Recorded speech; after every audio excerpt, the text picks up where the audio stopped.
Assalamu alaikum wa rahmatullahi wa barakatuh. Here on my table is a presentation on shells, and these around here on the right are just resources that you can use in your classroom. I found a really nice book on hard and soft, hard shells and soft shells, and then some reading material cards on sand, soft sand, and is these kind of pictures when you're not taking them to the beach. It's nice to have in class. And what lives in a shell, and then sand to see. These are just good books to have in a library corner in the classroom. Here is some sand. I was fascinated by the sand.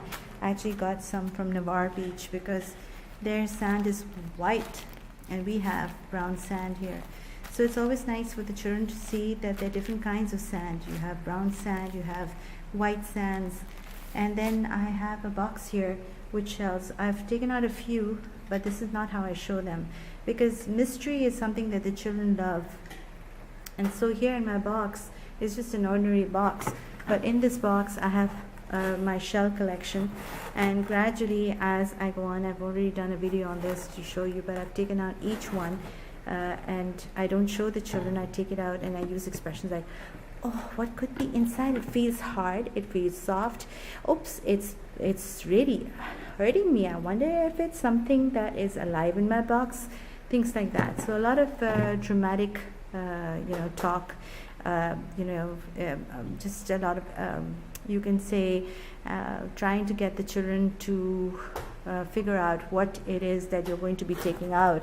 And then I have a box with and there's this bag here with little pearl-like beads. These are not real pearls, but there are some shells that I have in my box that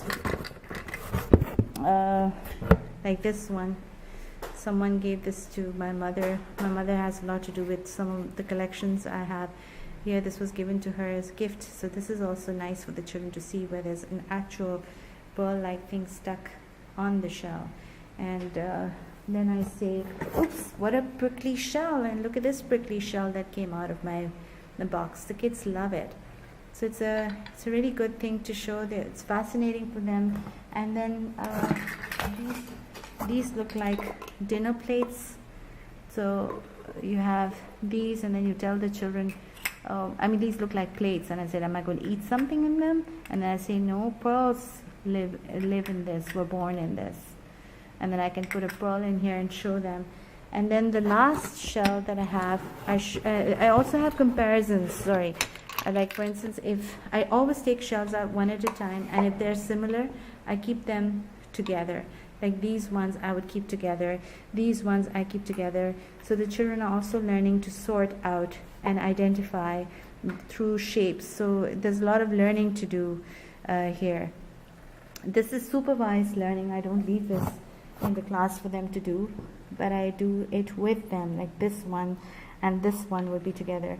Of course, I was fortunate enough for an aunt who left this collection to me, and people like I said, have added to it. Like my mother gave me this box, so the children love to see how this box is made.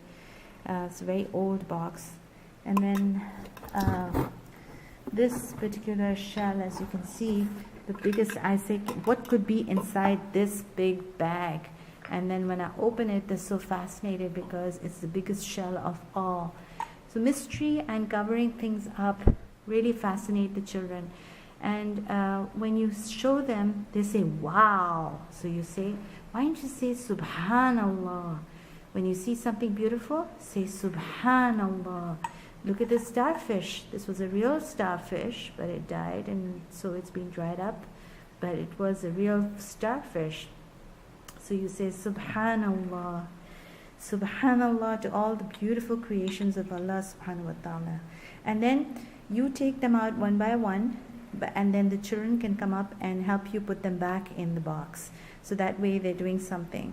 They're helping to put them back, and then you're teaching them to treat it properly. You can also have a little nature table in your classroom and have the children with a available for the children to see with maybe a magnifying glass, or they can touch and feel and sort it out in that little corner.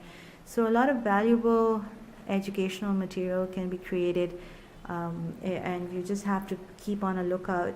And this also has developed, it took a while to develop. So these resources are very precious to me, and I keep them ready in this box. If anybody, if I decide I want to do a presentation on circle time, on shells, I'll just take this box with me and I'm ready to go, because it's all packed and ready. It's literally in this box. I just pull it out and I just ready to go. So if you have your things organized, it really helps to make your work so much easier and so much more creative. You do need space to keep things, but which teacher doesn't? Assalamu alaikum wa rahmatullahi wa barakatuh.